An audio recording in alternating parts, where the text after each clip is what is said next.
Assalamu alaikum. Thank you very much for coming tonight. I'm going to, inshallah, introduce our guest speaker. His name is Shahid Rahman. He is the executive director of AMI, American Muslim Institute. It's based out of Washington, D.C., and their focus is on media and also for policy. So they promote a lot of the Muslim organizations or Muslim Americans throughout the country who are doing good things to fight Islamophobia. He is originally from New Jersey. He's graduated in finance, but he has a master's degree in Islamic studies, and his special focus is on Muslim American identity. He's worked with Muslim youth for a long time. He's been part of Muslim schools. He had recently established a all-girls Muslim school in New Jersey, I believe it was. But I've had the pleasure of working with this young man who work with on many different levels. MashaAllah, he's a very interesting person, very smart, very diligent, and really cares about our community. And he's done a survey about our Muslim youth, some of the identity crisis that our Muslim youth is going through right now. It was a very informative and very scary experience for me. And I hope and pray that this lecture is going to be more informative, and we'll find that none of our kids are involved in some of the stuff that Shahid is going to be talking about right now. So without any further ado, please welcome Shahid Rahman.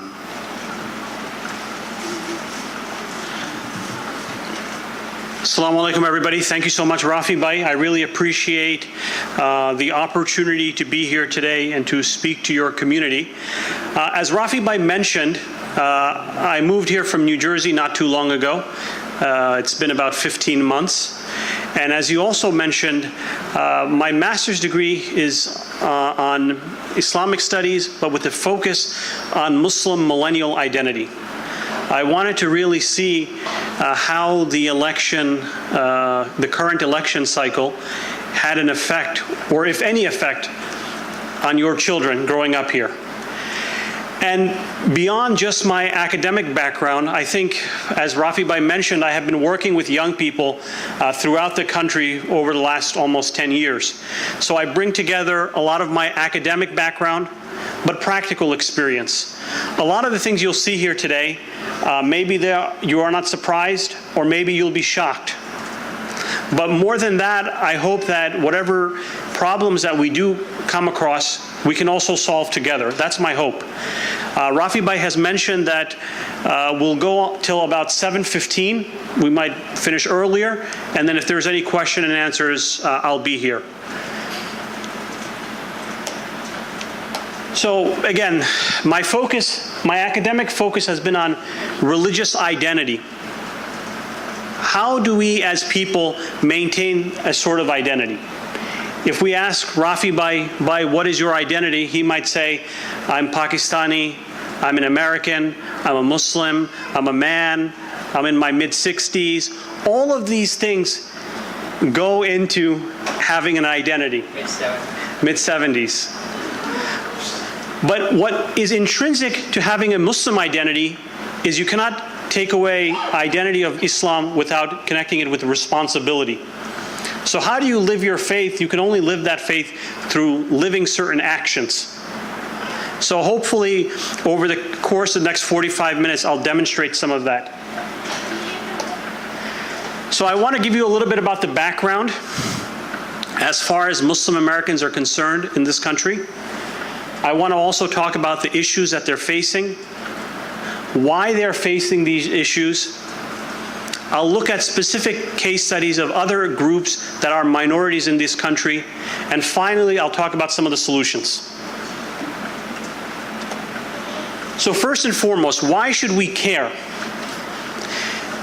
This is one of the most youngest populations in America. The American Muslim population is overwhelmingly under the age of 30.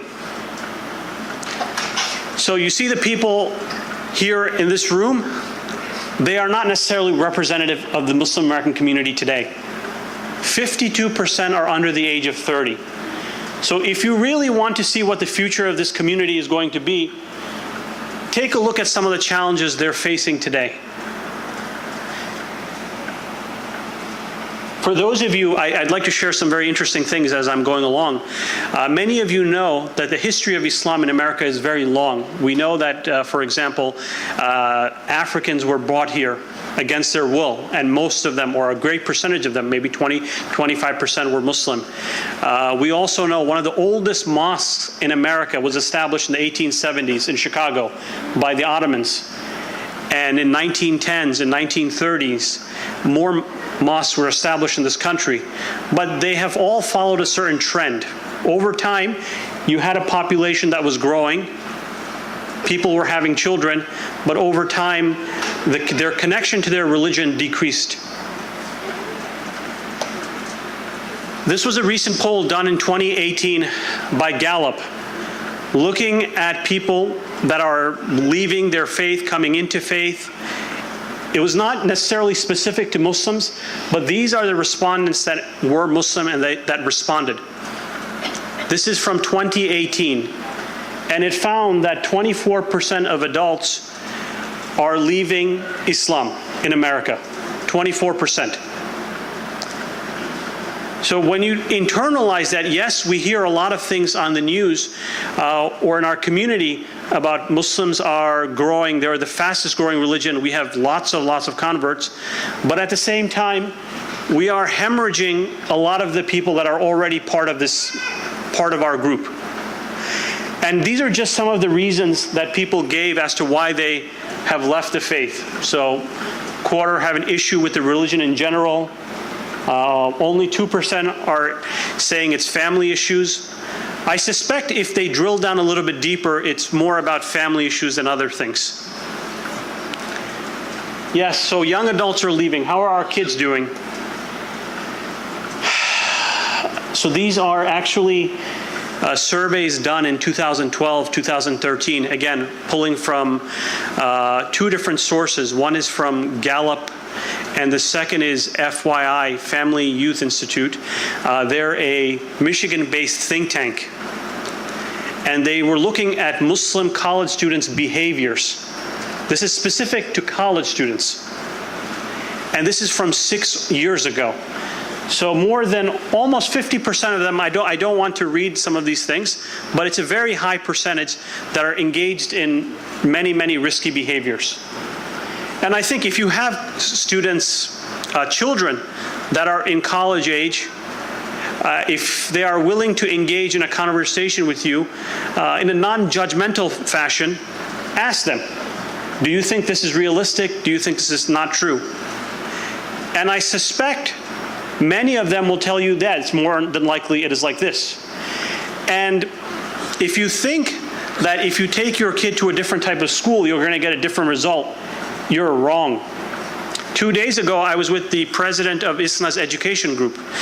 They have a department that's just related to education and Islamic schools. And they did their own internal surveys, and they found out that the parents are saying one thing in terms of perception of how the school is preparing them for the outside world, and the kids are having a completely different response.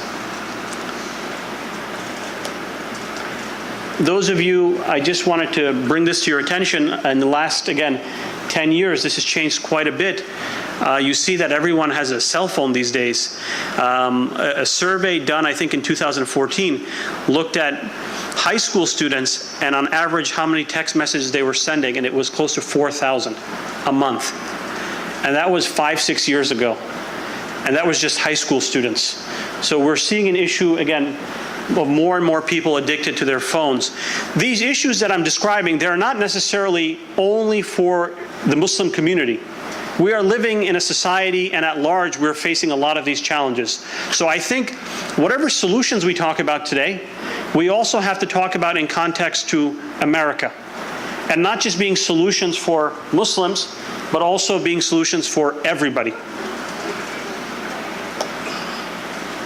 I don't want to spend too much time into this, but these are some very fascinating statistics. I mean, we can talk about it offline, about the prevalence of this type of content at a much, much younger age and the effect it's having on kids at a psychological level.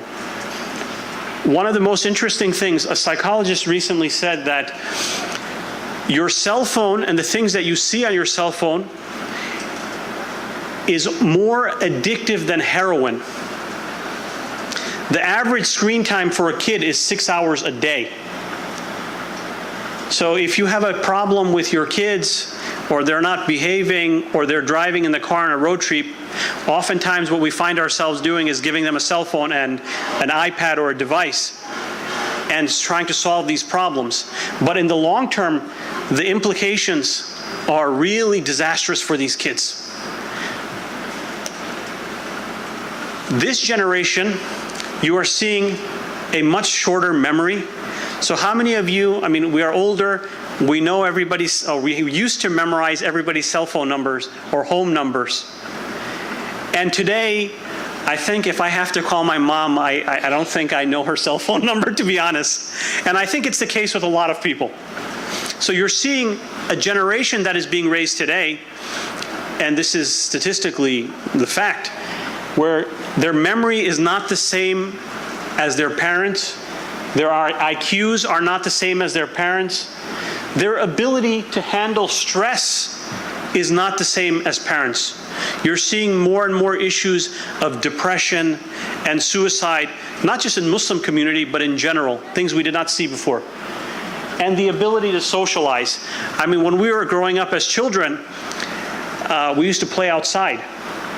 My mother, we always joked that she says when she was our age 20 years ago, she used to play with rocks and sticks. And today, the way you play is your friend has a video game at his home, you have a video game at your home, and you're able to connect virtually.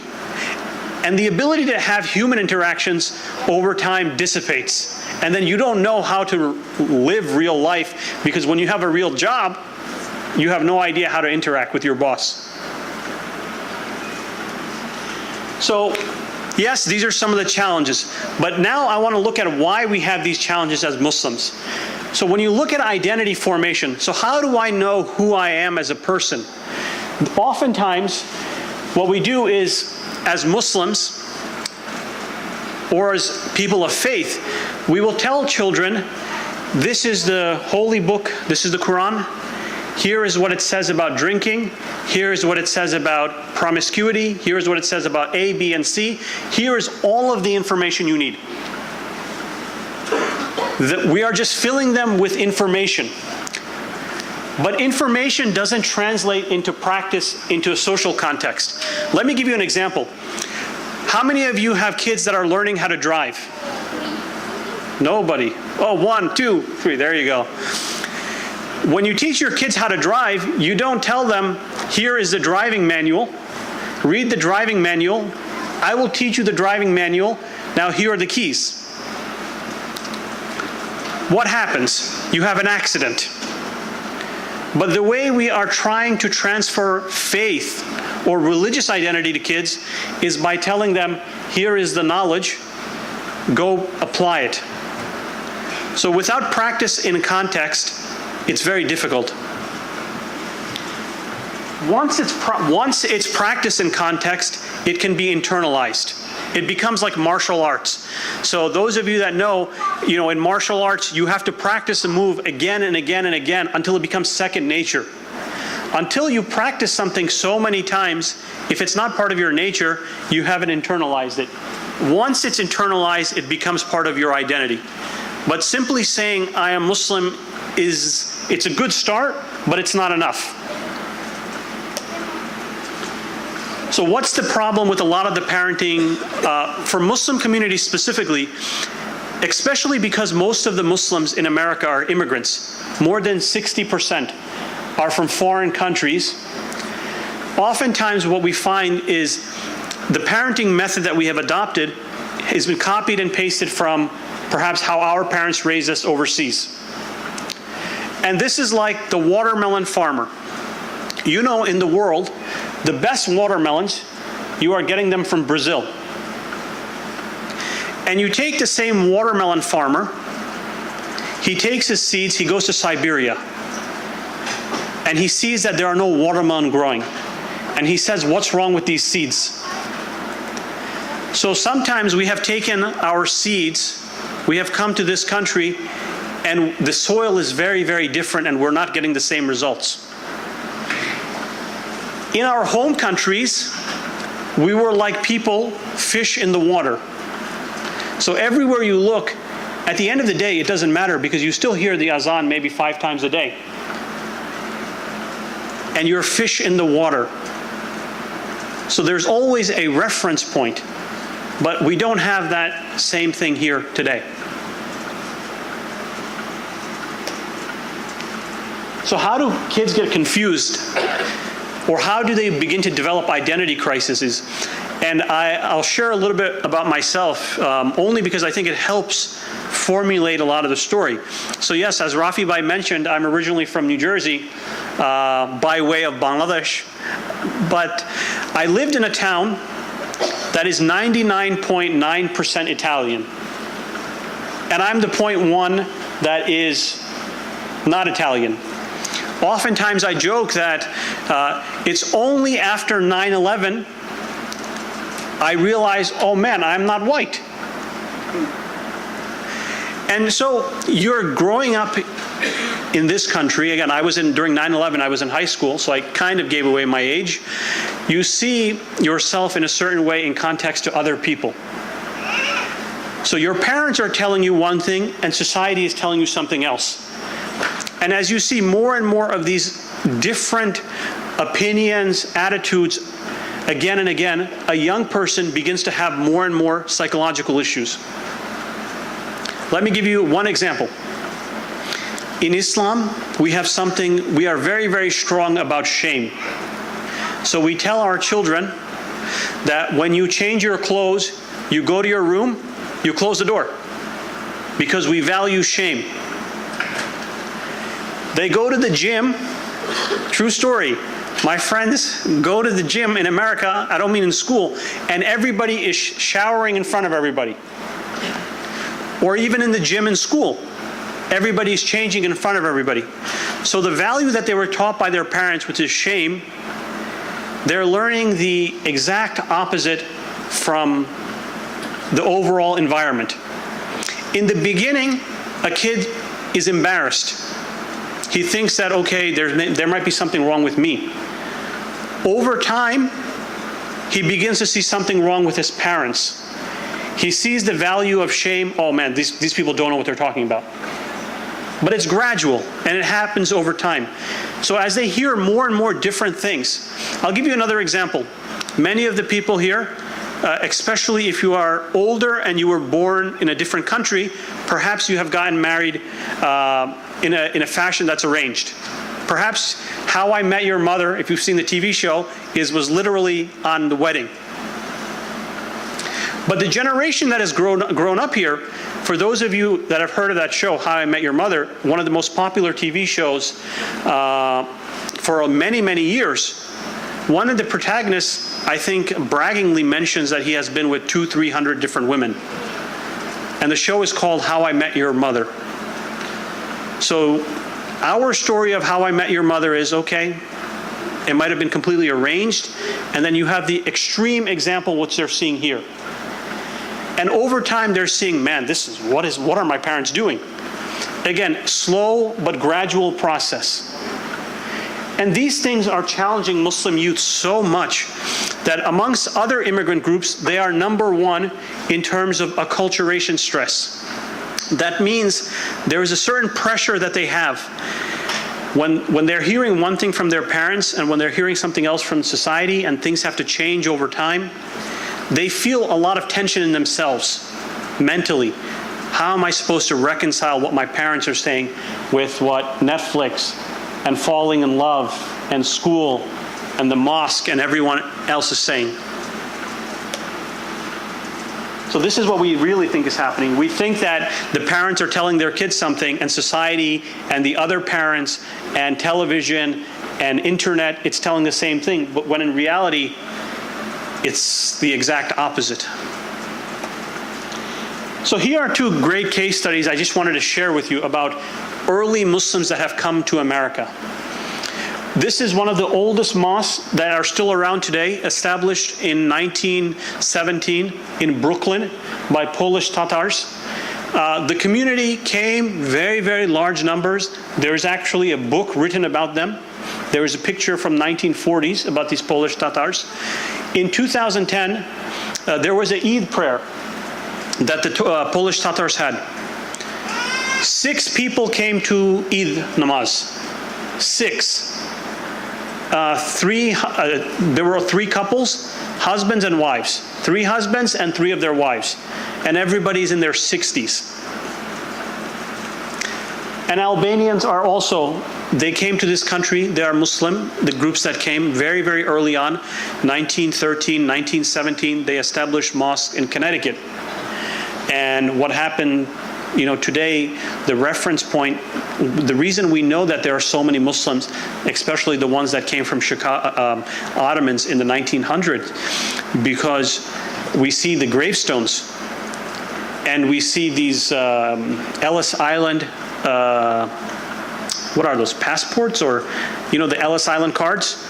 Because of these records, very, very old records, we know that Muslims came here. So I wanted to look at other case studies of successful groups. The American Jewish community is a fascinating group to think about. Their population is almost similar to the Muslim population here in America in terms of numbers. But where do they face some challenges? Whereas we have such a young and vibrant and educated population, their numbers are inverted. Most of their population is over the age of 50, whereas ours is under the age of 30. So number one problem, they have a demographic issue. Number 2, the intermarriage rate amongst the Jewish community is much, much higher than any other religious group. So imagine a Jewish person marries a Christian person, they have children. How do you raise these kids? By the way, this is a challenge that Muslims will see more and more. You're seeing the rate of marrying between Muslims and non-Muslims increasing at a higher rate than before. So you have a younger population, an older population, they're having kids, those kids are getting married to people who are not Jewish. How are you dealing with these issues? So I want to share with you some really, what I find very fascinating and exciting, actual successful cases of Jews and how successful they have been in actually bringing their community together and what model they've employed. Penn State has a Jewish community of 3,000 people, 3,000 Jewish students at Penn State around 2013. They have an institution called Hillel. It's a well-funded organization. The budget there was about $500,000. And they were reaching 1,100 students a year.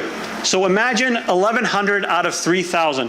I think as a community, if we got that percentage of our young people engaged, we would be so happy. But they are very, very unhappy. They said, this is not acceptable. What are we going to do? So they started a project called the Jewish Renaissance Project, where they trained 100 college students, Jewish college students, to go find the rest of the Jews wherever they are. Go to classrooms, go to gyms, go to the cafeteria. If they need help with their homework, figure it out. If they have spiritual issues, go figure it out. Don't bring them back to the Hillel. Don't bring them to our institution. Solve their problems where they are. This institution became so successful that they were reaching 1,500 new Jewish people, college students, all young people. and they did not receive even a quarter of the budget of the actual Hilal. All they did was take a whole bunch of young people who were already students and said, you guys go figure it out. You figure it out. We will train you a little bit. We'll tell you how to engage these people. We'll spend some money giving you money for coffee. By the way, they spend their budget, a lot of their budget goes toward coffee. They'll give one young person coffee budget to take another young person out for coffee. The main objective is, how do we keep these people just connected tangentially? Because if you don't keep them involved, you're not going to have them in the future. Let me tell you a little bit more about Hilal, because this is important. Hilal is a very, very pro-Zionist organization. Everybody understands? They are very supportive of Israel, very supportive. The reason many of the Jews that were surveyed initially did not get involved in Hilal, do you know why? Because they're not comfortable with that level of Zionism, with that public Zionism. Okay, let's go protest, let's support Israel. They're not comfortable. But this thing became a feeder for that organization. So people would come in, they would just keep them connected a little bit, but next year maybe you will be interested. So 30% of the people that are coming through the pipeline are getting connected to something else, Hilal. So it's very interesting. So if you think that just bringing someone closer to you today solves the problem, it doesn't. But you have to start thinking of other ways to engage people.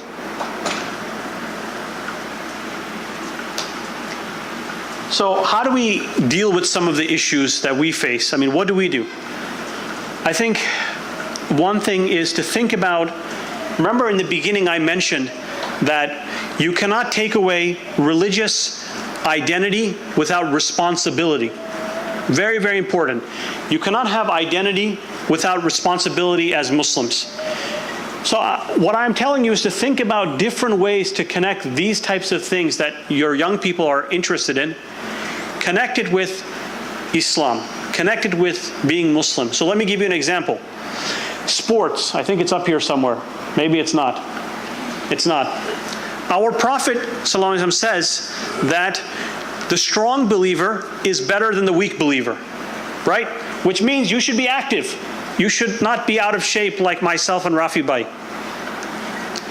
That means that if you have some sort of activities, again, tangentially related to religion, the way we define religion has to expand. It cannot just be you come inside here and problem is solved.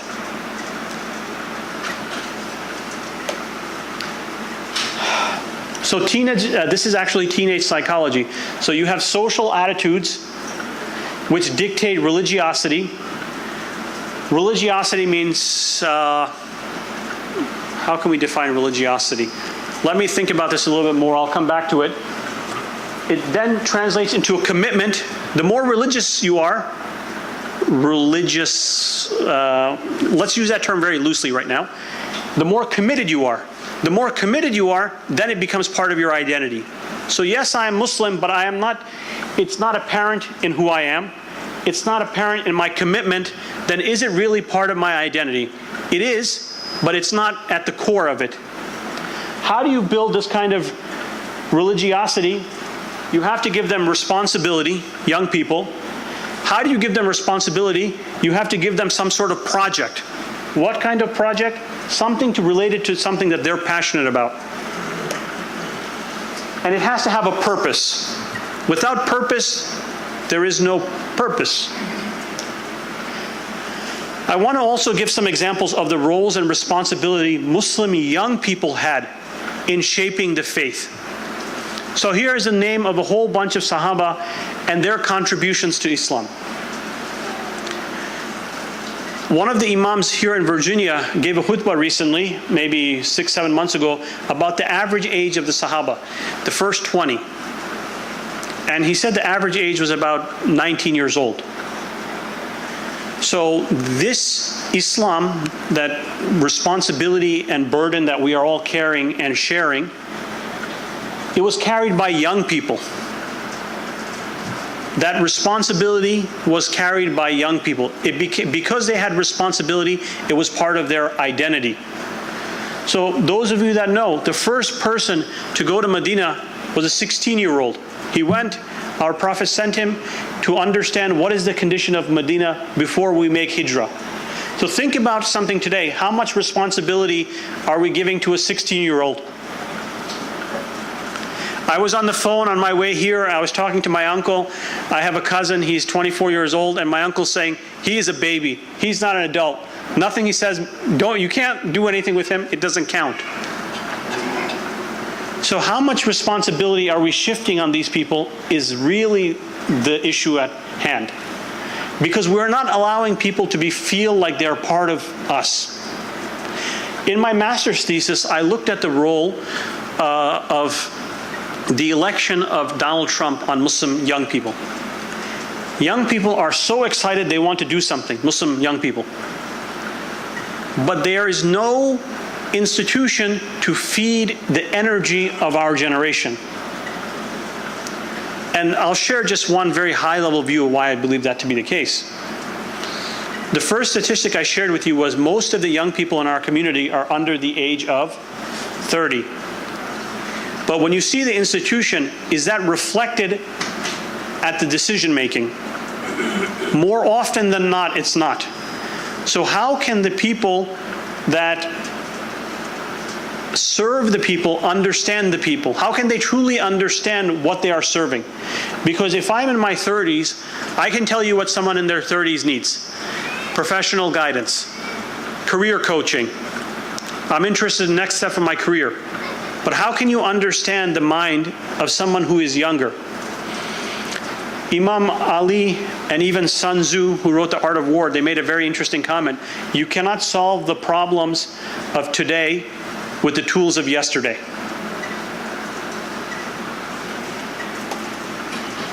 This is uninteresting. These are, again, practical case studies I wanted to share with you. I think they're really good. This one deals with Texas. In Texas, they had a huge issue with littering. The largest demographic of people that were littering, male, white, 18 to 25. So they came up with a campaign targeted toward 18 to 25-year-old masculine men. And they said, don't mess with Texas. Texans don't litter. And what they found was littering in that age group went down 18%. So your message is very important. But how that message is framed is just as important. Here's another example. It's not actually the Children's Defense Fund, but it's also from Texas. It had to do with teen pregnancies. There was a religious group that came out in Texas and started taking out billboards saying, pregnancy is against biblical beliefs. They were specifically citing Bible verses on, unmarried pregnancies. That didn't work. Their next billboard was of a young lady whose stomach was obviously pregnant, and the billboard said, if you thought a zit was difficult to explain. And pregnancy did go down. So how we frame our messages when we deal with young people is really, really important. If you want to deal with young people, think of using other young people. I'll give you examples that are very practical. Most of the older people are on Facebook today. If you think that's a medium to reach young people, I'm guessing most of your kids are now on Instagram and Snapchat. Can you confirm or deny? Yes? Yes. So the message is the same, but how you give that message is very, very important. What this basically means, you see, this is a compass. At the center of whatever activity you do, it is important the person that you put at the center has the values that you think are important to your community. So for example, if you start a sports club at your mosque, and the person that is responsible for the sports club, he is the biggest drunkard, or he does this and that, and he's flamboyant in it, he's sharing it with others, then you are not doing a service to your faith. Whoever you put at the center and the core of certain responsibilities, they should have the values that you hold dear as a community. And then slowly it spreads over time. But if the center has issues, you are going to be propagating some of the wrong things. I'll give you an example, and oftentimes this is not done out of malice. This is done because we don't know and we don't follow up issues. Actually, I will not give the example. I just thought about it. For the screen issues, I had mentioned very early on, if you want to get your kids off the phone, it's not directly related to identity, but just send them outside and have them hang out with people. Once they start doing that, that'll slowly get them off the phone. What else do? You have to train young people to deal with young people. If you tell your kids to do something, oftentimes you will have so much rebellion. But if their friends are doing something, all of a sudden it's really, really cool. Or if someone who's a little bit older is doing something, it's really cool. So as a community, think about investing in the right young people. The right young people can convince your kids to do things that maybe it's more challenging for us to do. The other thing, especially for younger kids, if you want to engage them in your institution, if you look at the greatest bottleneck that you have in a community, and this is very high level, but everybody sends their kids to high school, right? Everybody's sending them to school, 100%. But when it comes to coming to a religious institution, maybe 5% are coming, maybe 3% are coming. So the community values education. If you offer those types of activities for your young people here, theoretically, you should find more and more young people participating in the activities you have here. But it has to be quality. It can't be something that's done randomly and by a random person. That's why it's so important. Whoever you utilize, they're trained. Oftentimes, we are very, very sincere people. We think if we put the most sincere people next to our kids, that solves the problem.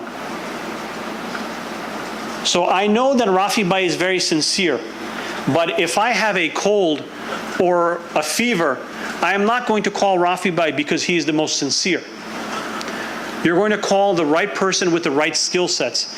This is something the community has to think about investing in. Not necessarily in the institutions, but the young people or the people that will engage with other people. I know that a lot of the things I have mentioned, many of you are hearing for the first time, and perhaps it was not something you were expecting, or maybe it was something you were expecting. And I pray and hope that you are not seeing these things in your children, and definitely if you are part of this community, you're not. But I think your kids' friends, this is something very normal, a lot of these behaviors. And if it's not approached as a community, a lot of the statistics are only going to increase. And a lot of the case studies we saw, we're just going to be part of that history. But we also saw case studies of really good things. And I think we should think about that and how we apply that in our community. Thank you.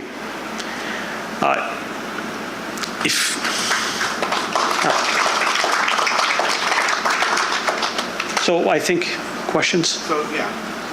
Yeah, if anyone has questions, I'm happy to try my best. Rafi Bhai. When you showed me the survey, you had talked about increasing of kids' sexuality. Cover that. I did cover it.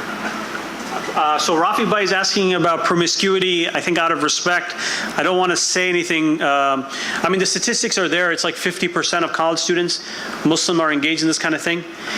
When you look at risky behavior in general, whether it's drinking, alcohol, tobacco use, and gambling, Muslim college students are participating in one of these on a 3 out of 4 basis, so 75%. And this is from 6 years ago. So I suspect it might be even higher today.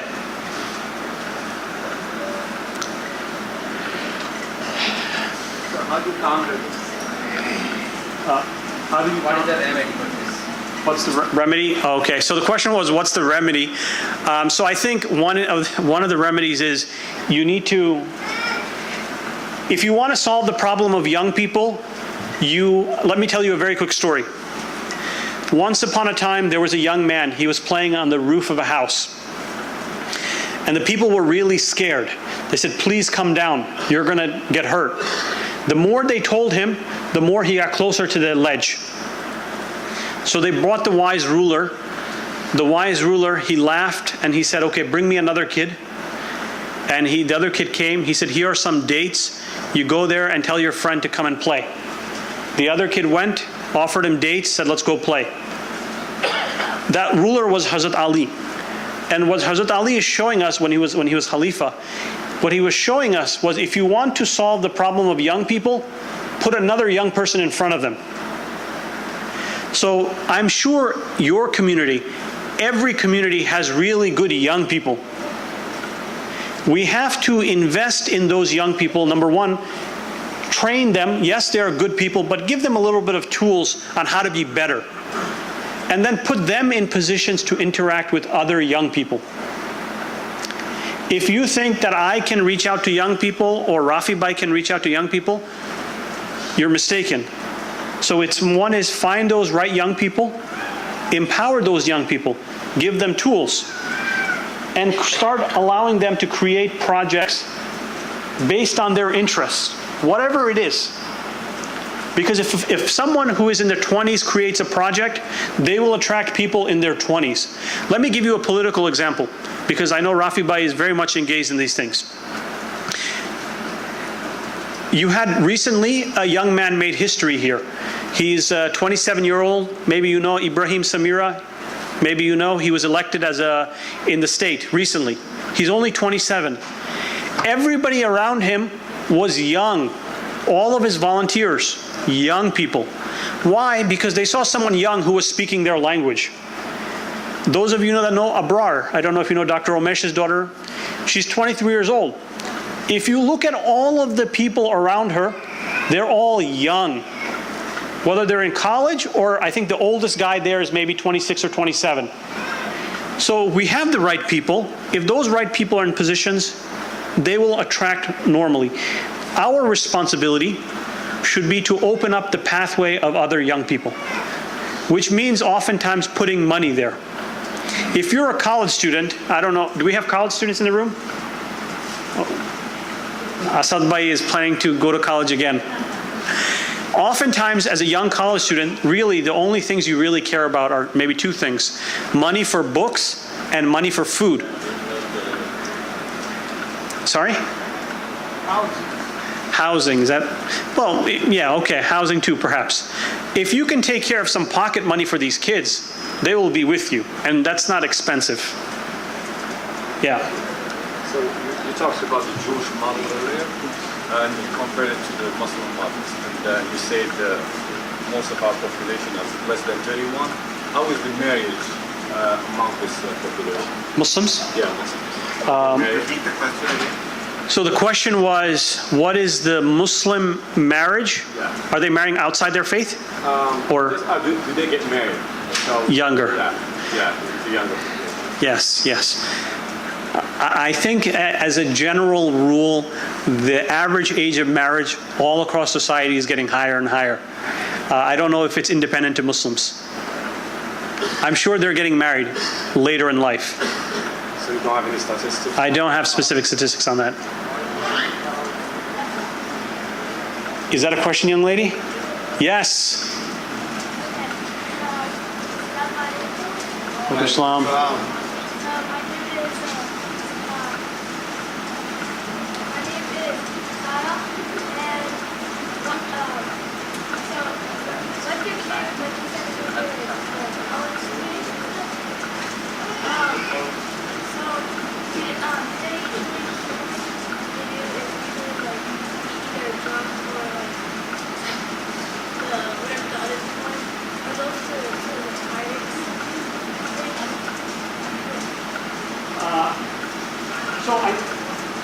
That's a really tough question.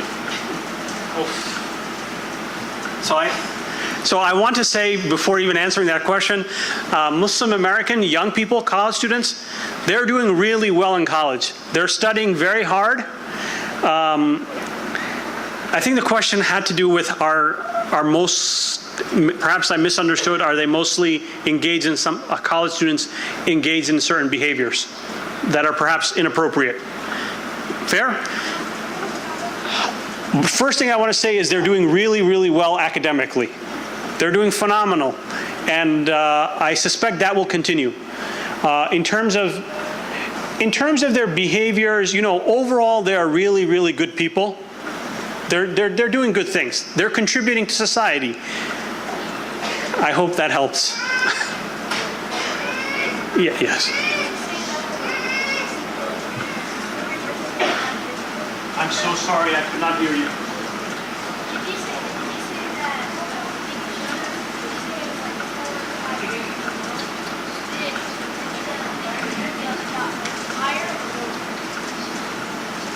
That's a really good question. You're asking me very tough questions.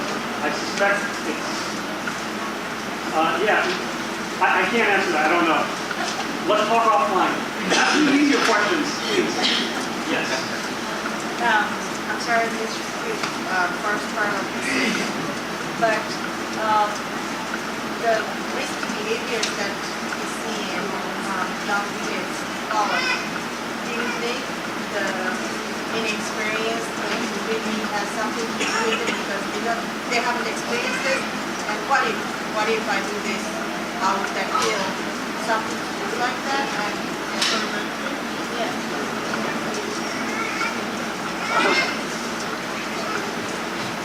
So I think the question was, let me see how this opens.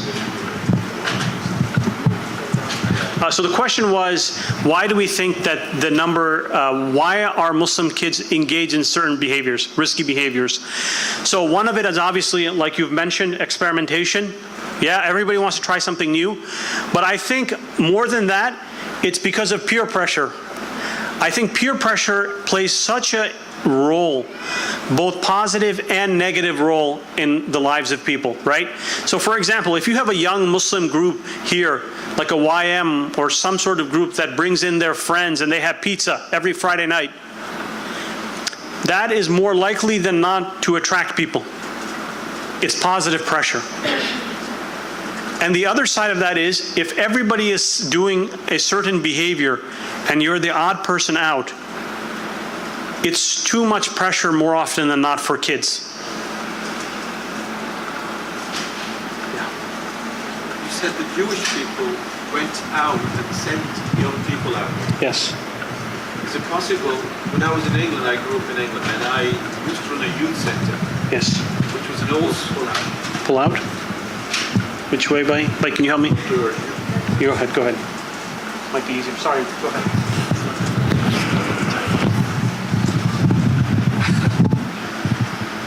Is this mobile bike? Can we give this to people, or? I'm gonna bring them over. Okay. So, thank you.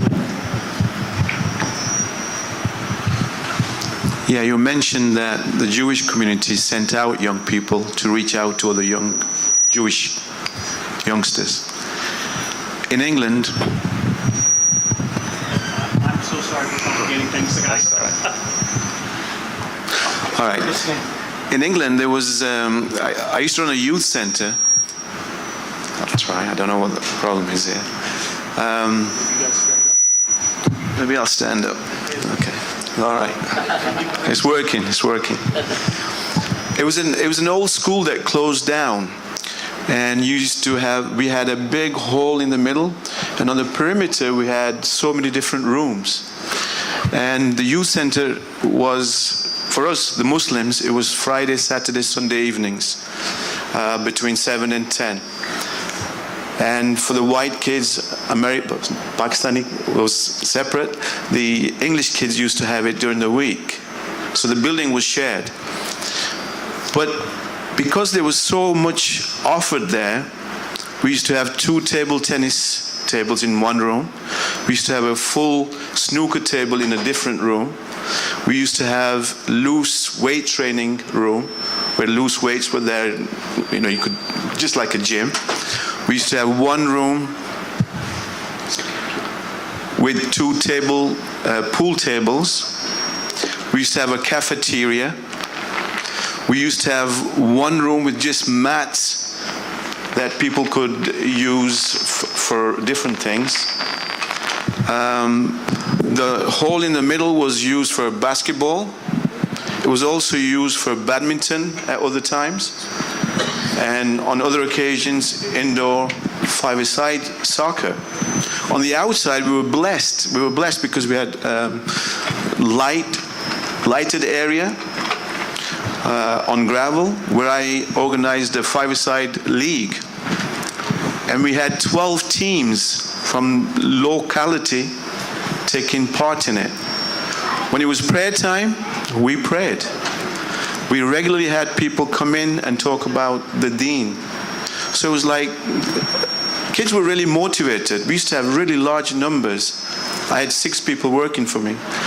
And I don't see many masajids offering that kind of thing. So instead of going out, if we had those kind of facilities within the masjids, that would really attract people coming in, young people.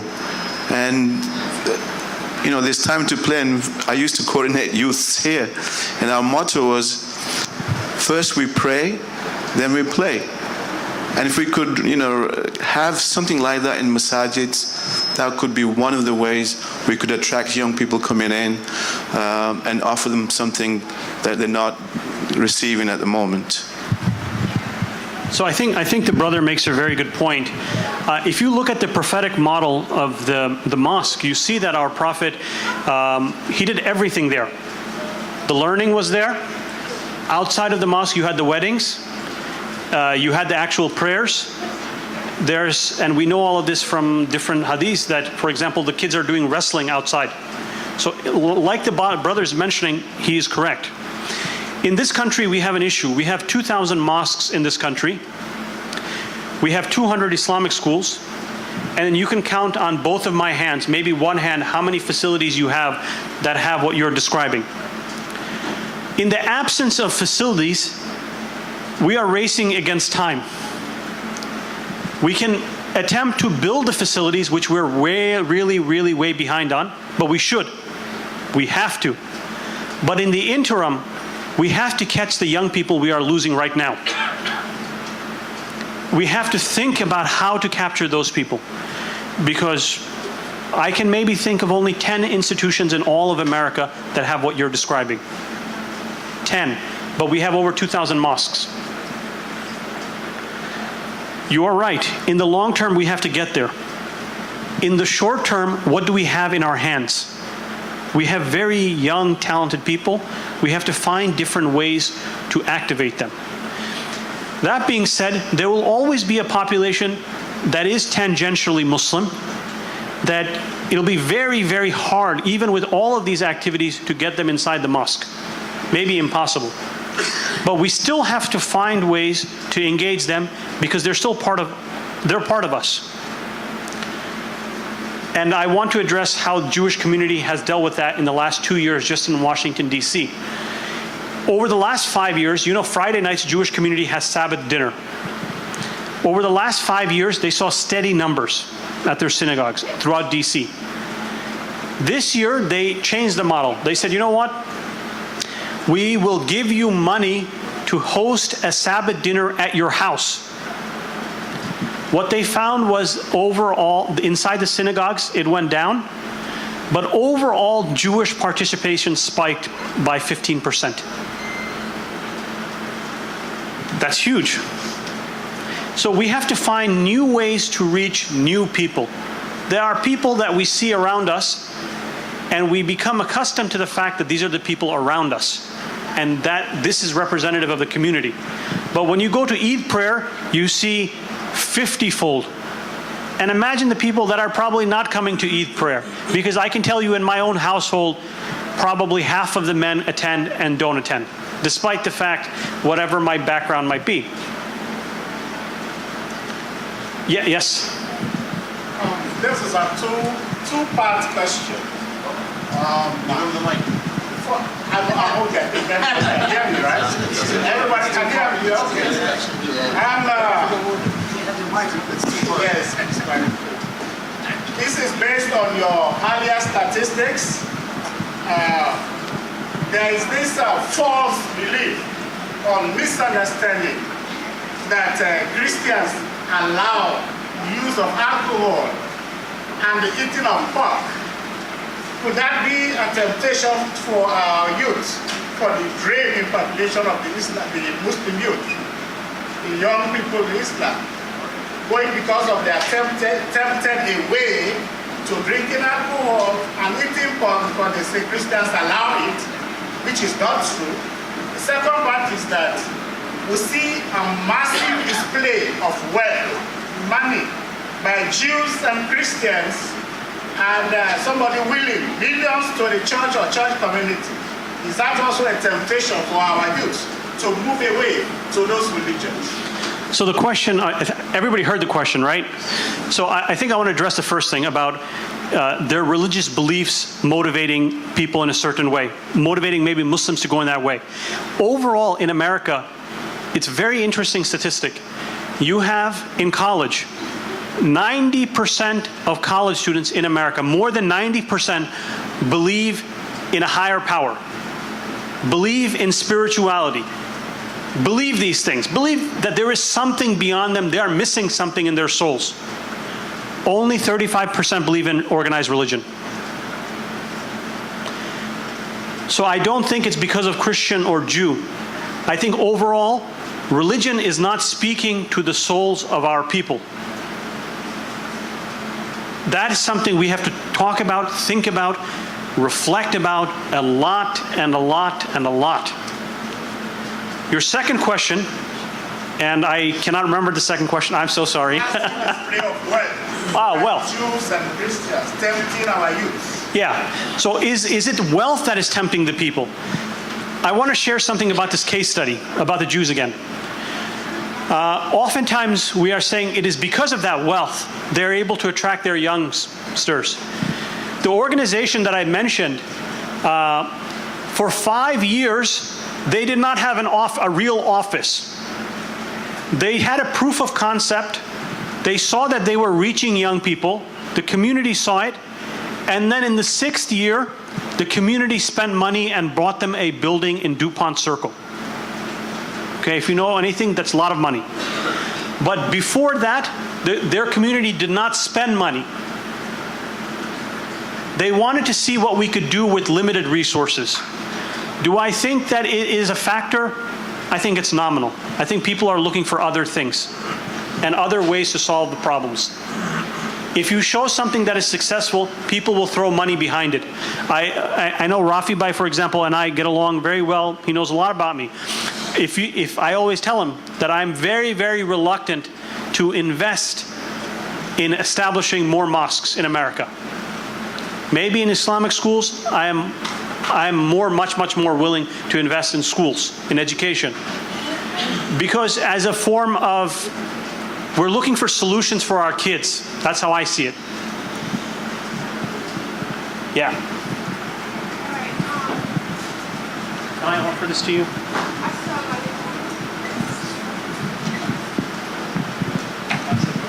That's it. Do you mind coming over here? You can come over here. Assalamu alaikum. I think one of the points that you raised, that majority of, in the Muslim community, the majority of us are immigrants. And we have kids in this country.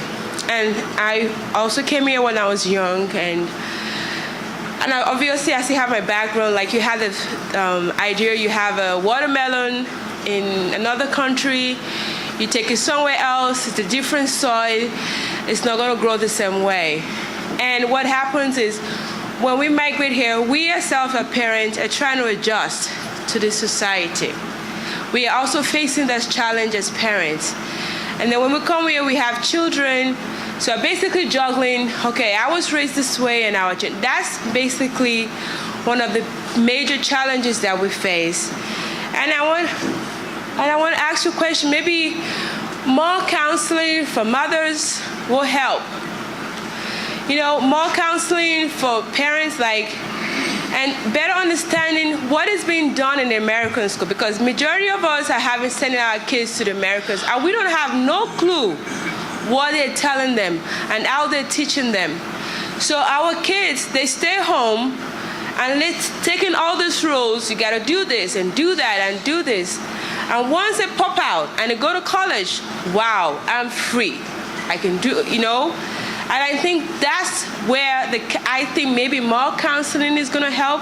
But whatever we're telling our children at home, we know is the truth. It is a message of Islam. It is the truth. And that's the best for them. And we know that. But we have to maybe counseling and more lectures on, okay, maybe the way we are giving them this message is not right. Maybe we have to figure out another way, because we still have the truth in our hands. We have the truth. The truth is what we are telling them and how we're telling them. Maybe more counseling for mothers ourselves and for dads to help us with these children. And number two, maybe having major problem we have right now is the phone, the virtual relationship. And that's what's leading to the epidemic of depression, loneliness. These kids don't even know, some of them don't know how to talk to each other, how to interact with one another, because they're constantly talking on the phone, and the phone is just sucking the life out of us now. So maybe if we have more lectures on the problem we are having with the phone, because I think the major problem we are having right now is the phone and the technology. And going back to when we grew up, we went outside, we played, we had fun, we had a normal way of life. And I think counseling, and because if you go to the schools right now, they have a lot of teachers talking to the children, are you depressed? Are you something wrong with you? And is something wrong with me? Right. And maybe we are not challenging enough into this issue of loneliness and depression. So I think maybe counseling in that area is really going to help.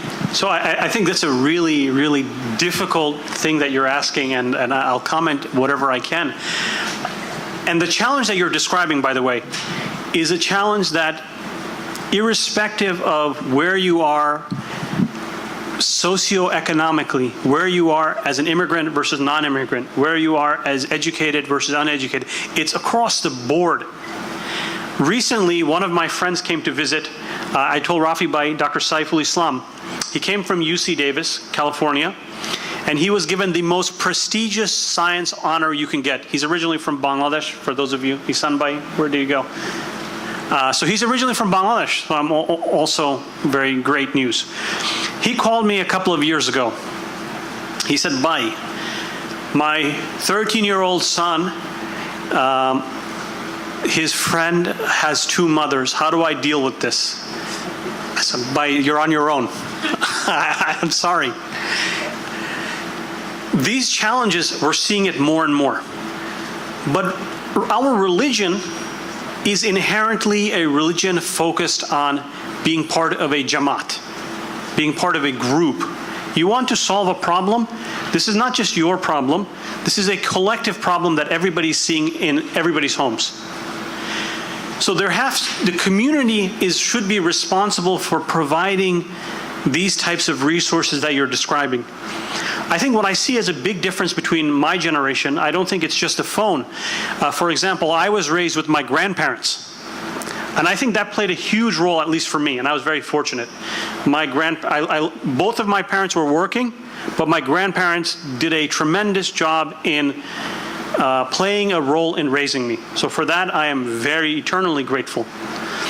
But everybody doesn't have those grandparents available. But everyone should have a community available, providing the services, providing opportunities for their children. Look, as soon as a kid is done with after school, there should be something for him to do here. Make a classroom, make a gym, but don't leave them unsupervised. And in terms of the phone, sister, the problem is not the phone just because the phone is inherently there.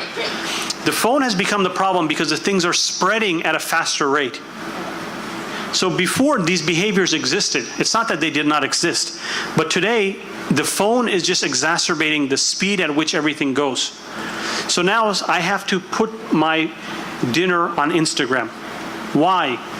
So I can feed my narcissistic ego so somebody else can put their food there. And then they have done this experience and this experience. The phone is just speeding up the process, unfortunately. Yeah. Yeah, we have an issue with our kids, teenager kids. We can control him very easy weekdays. Monday to Thursday, we can control him very easy.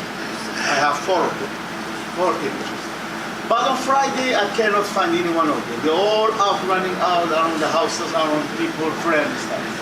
If we get him busy on Friday after tomorrow, 1 hour, like schooling. Yeah. I have 2 kids, they're struggling with the math. Yeah. They have a problem with the math. Right. One is in a college, another one in high school. I called every learning center and they told me $35 to $40 an hour. I cannot afford it. I cannot afford $40 or $4 an hour for each kid. Just for 1 hour, I cannot afford it. If our center here organize tutoring, I mean, one of the brothers is smart on math, we can help them. You know, like Friday we do math. Saturday, for example, we do like a social study. Yeah. And Sunday after math, we do something else for all the kids. That will be beneficial for everybody. Because a lot of parents here, they cannot afford, especially if they have 4 kids, they cannot afford $40 an hour for each. And we are pleased. This is the best way to catch our kids in the school. And like better than they go to another house. My son asks me all the time, can I sleep over? When I say no, he's 19. Dad, you cannot say no to me, I'm 19. Yeah. I can't sleep over. So I have a problem with him. My mom still says that to my 25-year-old sister. Yeah, I was talking to another brother yesterday about this. We used to have a homework club a few years back, and what I did, I looked for volunteers. So if we can find some volunteers, that's a realistic thing we can do. But the other problem we had, there are a lot of programs already going on at the masjid. And I think Friday was the only day we came up with. So maybe if we start off 1 day a week, Fridays, as long as it doesn't clash with any other programs, that might be a possibility. And we're actually talking to a few people about that. So what we really need is quality volunteers, probably college level students who have some time to give to the masjid. That would really help. It would help parents, and it would bring the youth in and solve your problem, their problem, and get them engaged in the masjid as well at the same time, inshallah. So I want to add something. I don't think we should, and I'm sorry to disagree, that I don't think it should be free. I think because a college student is perpetually broke, if he makes $10 an hour at Starbucks, you should pay him $15 an hour because he's taking care of your kids. How many people go to the mechanic shop and they drop off their keys and don't ask, they might ask 100 questions. Or if Asad Bhai gives me his very nice car, he might ask me exactly what time are you coming? Do you have any accidents? You're going to ask 1,000,000 questions for your car. But your biggest investment is your children. So if they're paying $10 at Starbucks, we should pay 15. It's not going to make us poor. And we should also let the kids know we are not giving this to them because it's a transactional relationship. Really, their value is maybe $100 an hour, but we cannot afford this. But this is something, just as an opportunity cost, we are covering. Because the mentality should not be, this is business. Number one, just one thing to address. Quran says, Amar bin Ma'ruf, Nahi anil Munkar. Promote good, stop bad. Promote good first. So, okay, the kid wants to go out. You cannot just say, Nahi anil Munkar. You can't do this, can't do this, can't do this. You have to create alternatives that are just as competitive. Oftentimes we think just because we did something, okay, we brought them here, we solved the problem. It's not a solution, because then your kids are going to hate this place. They're going to say this is the worst place. But you have to find something that's exciting, innovative. You know, maybe you do a sleepover here with the movie night and they watch, I don't know, Black Panther or something. That's halal, a version. I don't want to get Rafi Bhai in trouble.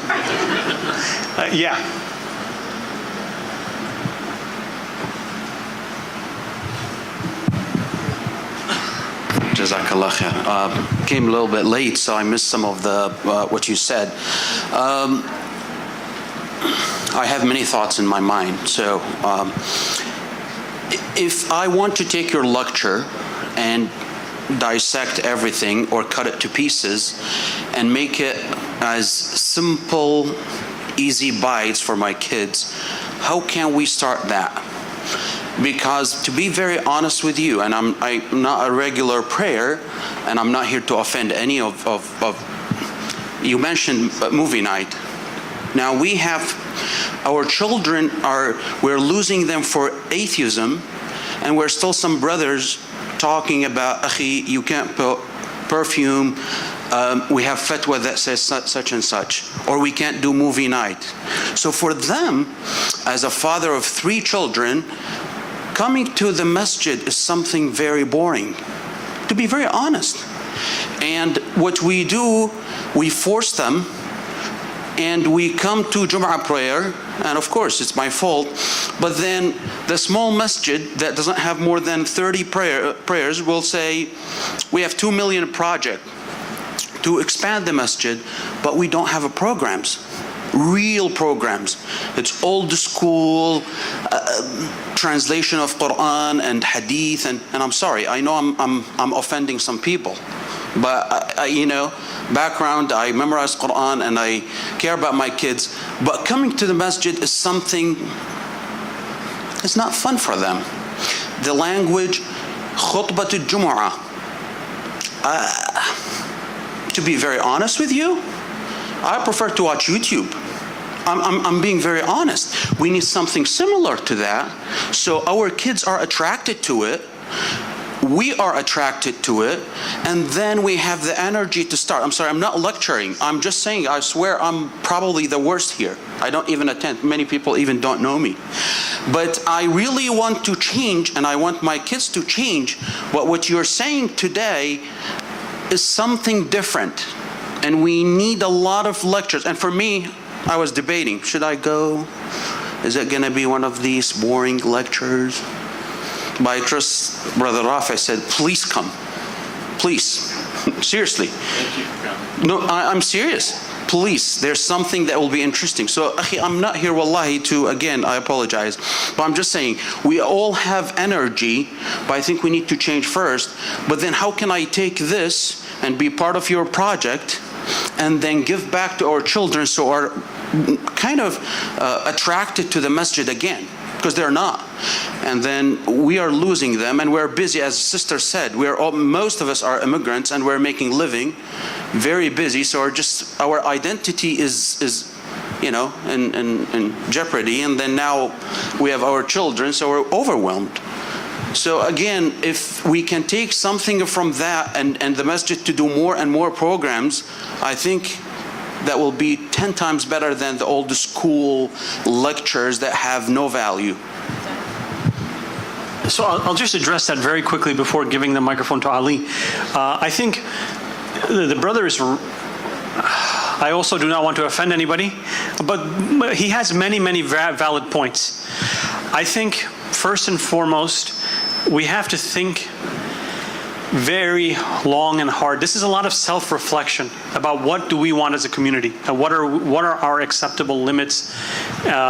So for example, if you ask somebody like me, I will tell you do whatever you want as long as they're in front of me and in front of someone else that I deem someone who is a good person. Keep them in front of me because they'll know limits. If I had to say what is a short-term investment you have to make, you have to find the right college students to invest. I'll tell you why, because we're talking about young people, but when you talk about young people, you have to segment that audience. The problems you have with middle school kids, we're not going to see that for a while. The immediate crisis that you have, is this really echoing? The immediate crisis that you will have very, very soon, that you don't even have to wait for a crisis that you already have, is kids in high school. If you want to solve that right away, you need to just hire a whole bunch of college students. You and your community know who those kids are. Interview them, not because so-and-so is relative of so-and-so. If you don't take it seriously, they will not take it seriously. And then help them find different projects that they think could be attractive to their peers. If anybody has an older brother or older sister, they want to hang out with those people because they're older, they're cooler. When an older person is doing these things, it will naturally attract younger people. And when I say things, I talked about this and I left it very loose on purpose, brother. Islam is wide enough for you to pick anything. But it has to be followed up and it has to be done in a professional manner. If you just do something for the sake of doing it, brother, you are going to be the laughing stock. And that's not what you want. Tomorrow, if you want to do something, hire 2 college students, 1 boy, 1 girl, and have them teach here. Have them teach SATs. November and December is college application season. Offer that service to kids. You will see that kids that you did not know were part of your community are coming to this mosque. Assalamu alaikum. Just a reminder, we have 2 minutes for salah. Just sorry to interrupt.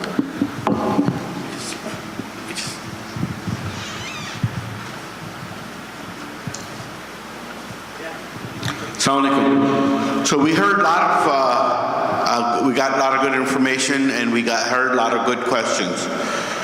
One of the things I just want to remind, we do offer evening classes for Quran classes for young kids in the masjid here.